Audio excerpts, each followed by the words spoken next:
Brethren and fathers, hear the defence which I now make before you.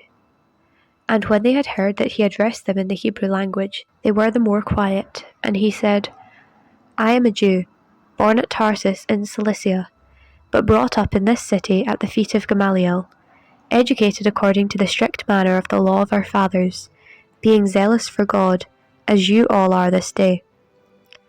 I persecuted this way to the death, binding and delivering to prison both men and women, as the high priest and the whole council of elders bear me witness.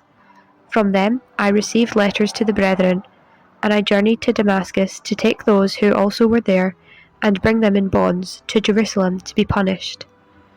As I made my journey and drew near to Damascus, about noon, a great light from heaven suddenly shone about me, and I fell to the ground and heard a voice saying to me, Saul, Saul, why do you persecute me? And I answered, Who are you, Lord? And he said to me, I am Jesus of Nazareth, whom you are persecuting. Now those who were with me saw the light, but did not hear the voice of the one who was speaking to me. And I said, What shall I do, Lord? And the Lord said to me, Rise and go into Damascus, and there you will be told all that is appointed for you to do. And when I could not see, because of the brightness of that light, I was led by the hand by those who were with me. And one Ananias, a devout man according to the law, well spoken of by all the Jews who lived there, came to me, and standing by me said to me, Brother Saul, receive your sight. And in that very hour I received my sight and saw him. And he said, The God of our fathers appointed you to know his will, to see the just one, and to hear a voice from his mouth. For you will be a witness for him to all men of what you have seen and heard. And now why do you wait? Rise and be baptized, and wash away your sins, calling on his name.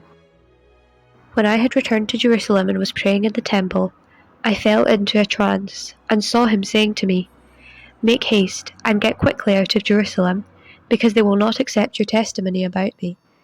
And I said, Lord, they themselves know that in every synagogue I imprisoned and beat those who believed in thee, and when the blood of Stephen thy witness was shed, I was also standing by and approving, and keeping the garments of those who killed him.